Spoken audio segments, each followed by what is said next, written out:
Hi everyone, my name is Katie. I'm a primary school teacher from the UK. I'm currently teaching abroad in Hong Kong. In today's video, I'm going to take a trip down memory lane and I'm going to share with you some information about the teaching placements that I did when I was training to become a school teacher. At the moment, I'm receiving a lot of messages on Instagram from trainee teachers in the UK asking me for advice, asking me what my teaching placements were like, telling me about mentors, about lesson planning, and just asking a lot of questions. I thought it might be quite helpful if I share my own teaching placement experience and tell you what year groups I worked with, what sort of classes I had, what the schools were like, and the experience that I gained from these teaching placements. And hopefully by sharing my own experience with you guys, it might be helpful for anyone who is on placement at the moment, or anyone who's going to be on placement soon, or anyone who just needs to listen to another teacher sharing their experience in order to gain a little bit more understanding for their own experience whilst on placement. Just very quickly, for anyone who isn't sure what I'm talking about, or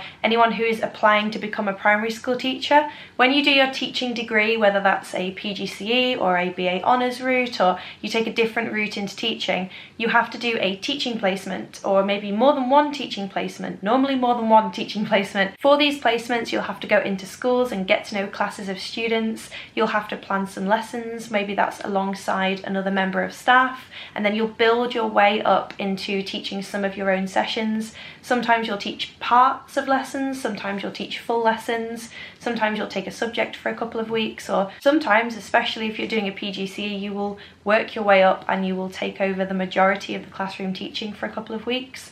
So you do kind of become like the main class teacher for a short time, and that can be really, really tricky because you're not the main class teacher, and usually the other children already have a main class teacher that they are used to having in control of the classroom. So it can be a really, really difficult time, and you often feel like you're sort of stepping on toes because you're kind of the student teacher that's been plonked inside a school, and you've been given a mentor who has to keep an eye on you and help support you through the process. You're also trying to juggle university life, and you're trying to juggle your assignments at university, and you're trying to apply for jobs, and there's all these different things that can happen around this time for a school teacher, and it can make you feel as though you're sort of overwhelmed by teaching placement information and you're not getting so much sleep and you might be traveling quite far. So it is a really, really difficult part of teacher training, but I have done lots of videos that might be helpful for you along your journey. I will maybe flash up a few on the screen here now, and I will also place in the description box of this video lots of information that will help you with things like lesson observations and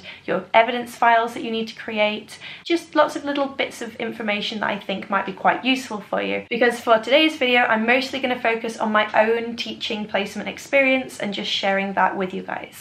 I have mentioned before on this channel, but the full title of my degree is BA Honours Primary Education with QTS. I took that at Sheffield Hallam University and I graduated in 2013. I know that a lot of things might have changed since I was there. The way that they structure teaching placements may be different. You may have different expectations. Try not to take my actual experience as exactly the same as your own, but you can imagine that there will be some similarities and some things that cross over too. I have loaded all of my teaching placement schools on here. I'm not going to say the names of the schools. I don't think it's necessary for the video to have the names of the schools, but I am going to tell you the year groups that I was working with, because I think that will be quite interesting and quite useful for someone wondering if they're going to get given different year groups or the same one each time, and I can tell you which ones I had for my 3 different placements. So for my first block placement, I was given a year 5 class of students. I can remember this school being quite far away. I think it was about an hour. I think I had to take a combination of buses and trains, and I think I had to walk as well, and I think I remember the walk being a good 10 or 15 minutes after I got off the trains. I remember the mentor of the school that I was assigned to, she was very, very lucky. She had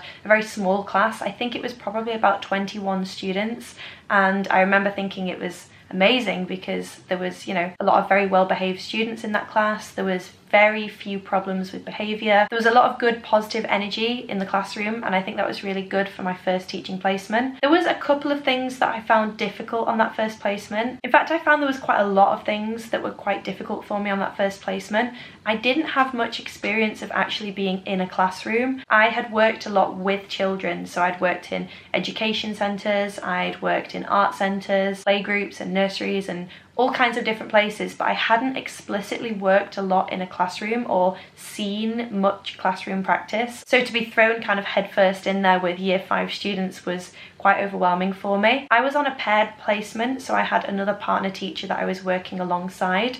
We would split the timetable. There was positives and negatives with that as well, because we had really conflicting strengths. I preferred doing the sort of literacy and English and creative subjects. He preferred the maths and the science and subjects like that. Sometimes it worked really well because we could split the timetable in ways that played to our strengths, but also I think experience-wise, it probably delayed me with sort of having the confidence to go ahead and do math lessons and things like that. I was sort of like, oh, don't worry, like I will do it at some point, but someone else can do it for now. When I did finally get the confidence to start doing some maths lessons, and even if it was just half of the lesson, or even if it was just a couple of games to go at the start of a lesson, I did start to feel a lot more confident, because there was a real barrier with me. I was terrified of teaching maths, which is quite strange because now it is one of my favourite subjects to teach. So you might change your opinion of a subject as you become more experienced. I would say that myself and my mentor in that school had a somewhat difficult relationship. I know that she had taken on a lot of extra roles within the school that year, so I think she was very, very busy herself. And at times it did feel as though perhaps she was told, you're taking the student teachers this time round, and perhaps maybe she wasn't 100% invested in really wanting that for her classroom, or perhaps she would have preferred to have had that time by herself in the classroom without having different people put in the classroom. I think it's quite hard for me to sum up how I feel here. I found it really difficult at the start to get into the swing of things with teaching. My grading from lesson observations would reflect that. The effort was there, but for some reason the subject knowledge wasn't clicking, and a lot of my energy was going into the wrong areas of the curriculum. I think my mentor was very hard to please. Perhaps she could have reached out with more sort of achievable advice, like she could have said, why don't you try this, as opposed to saying, this didn't work. When I went on to mentor some students, when I was actually a qualified teacher, I would always make sure that when I gave them advice, I was giving them advice that was achievable, and I would sit with the student to kind of think of a next plan and a next target.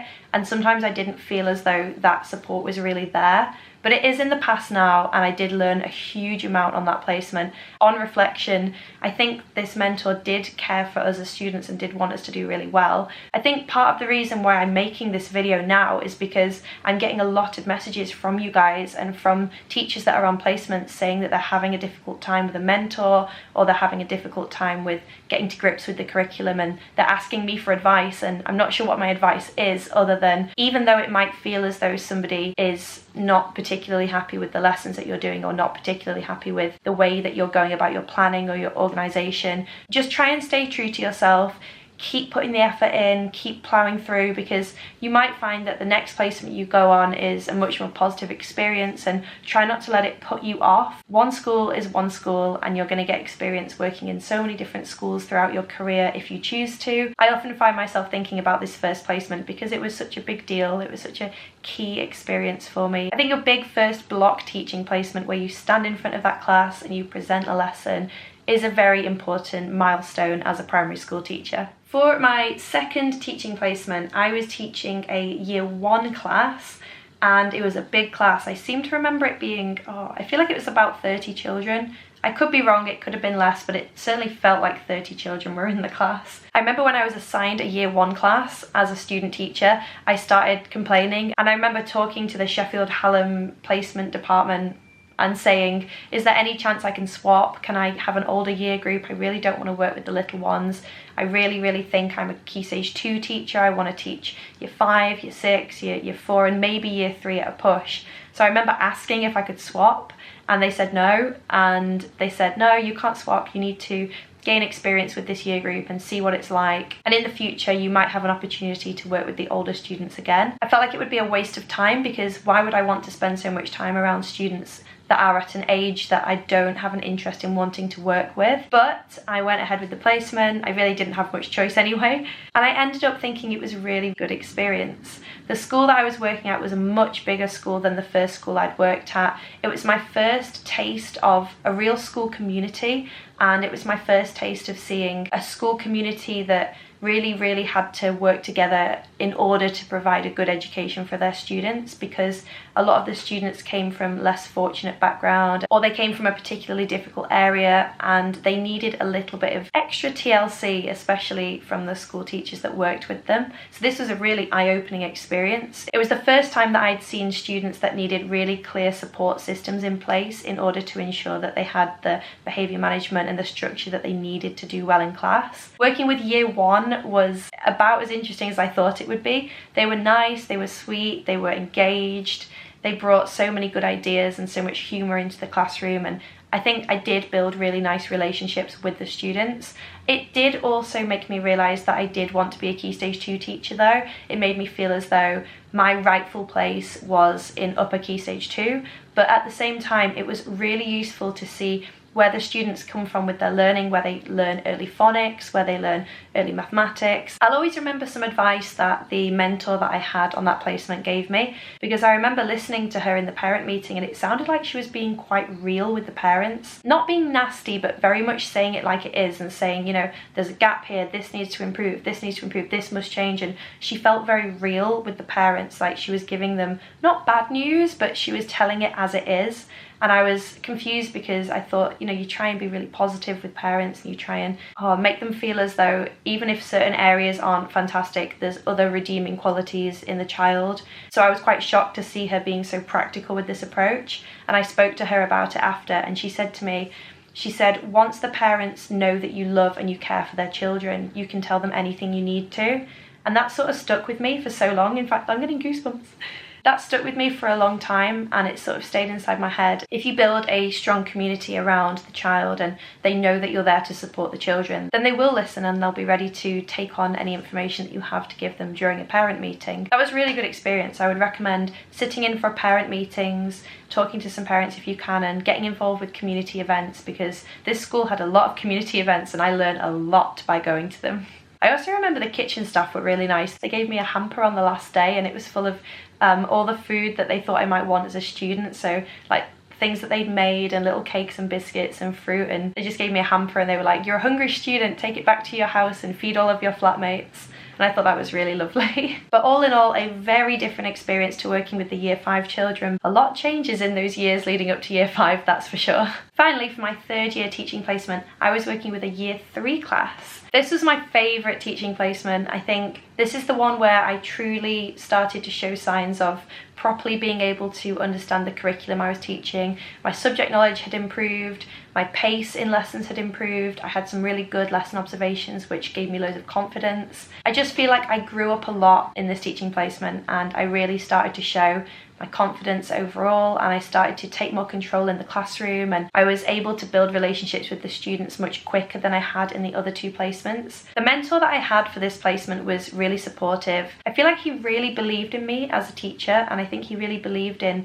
my vision with lessons, and he gave me a lot of freedom. So he gave me a lot of trust as well. He would say, this is what we're going to do unless you have an idea of your own. It wasn't him saying, this is what we're doing, you plan for it, off you go. It was very much sort of a collaborative process, and I am very big on collaboration as a teacher anyway. I think you get your best ideas when you share them with someone else. So it was good to have his trust and know that he wanted me to be part of the process, and he allowed me to get involved with planning trips and meetings and clubs and extracurricular activities, and I just really feel like I got very involved with this school. And maybe if I'd stayed living in Sheffield, I would have reached out to this school and asked if they had a job going. My particular path took me back to Manchester, so I didn't end up applying there. I'm trying to think if there's any positives and negatives I can share that might be useful. Something that's a side note that's quite important that might be useful for you guys to know is during the process of working at this school, I kept a lot of my planning. I was handwriting, so I was keeping a log.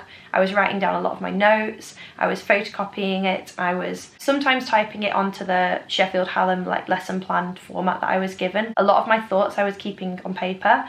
And I remember the head teacher of the school pulling me up on this and saying, this is not okay, everything has to be typed. Which I suppose it does, especially while you're at university, because someone needs to check copies of what you're doing. But I was under the impression that what I was doing was okay because I had shown it to a few people and they'd all given me a thumbs up. So it was a bit of a shock towards the end of the placement to find out that the format I was using was not accepted by the mentor that was coming in to observe the lessons. Just be careful that you're doing things by the book and that you're following the planning expectation form that your university has given you. And if you've been told you can use the school's planning document, that's fine, but just check if they're expecting you to also transfer it over to the university one. You don't want to end up on your last week or your last couple of weeks of placement having to stress out over transferring things from A to B just because you didn't realise what you were supposed to do at the start. I'm not sure that's like real and solid advice, but I would just say be really careful that you're following the expectations, and if you're not sure, you can send a message and you can ask to speak to your mentor. I don't know why when you're on placement you always feel like you have to do everything by yourself or you have to sort of take your worries elsewhere. You are entitled to request the support of the university if you need it. This is why you pay so much money to go to university, for the experience and for the guidance. Definitely utilise the support network that you have through the university and send them messages if you need to.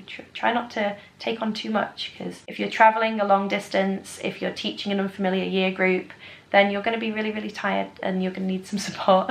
While I was studying at Sheffield Hallam University, I did do lots of other placements, like smaller placements, and they were focused on certain things.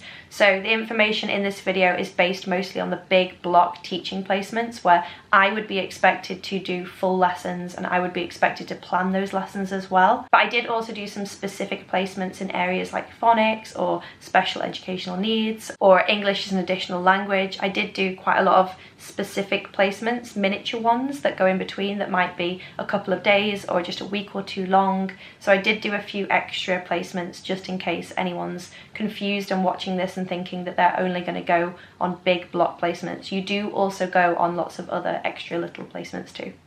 I'm not sure if me sharing my own placement experience has been useful for any teachers or trainee teachers watching this, but if it has been useful, please consider giving the video a thumbs up down below. It really helps my channel to grow. If you want extra support about teaching or lesson observations or your placements or looking for a job after you qualify, please consider subscribing to my channel for teachers. The link is just below this video and subscribing really helps the channel to grow as well. Let me know down in the comments what your first teaching placement was like, or if you have a teaching placement coming up soon, let me know what year group you're going to be working with and let me know what your feelings are and if you've got any questions. Thank you so much for watching and I will see you guys again soon.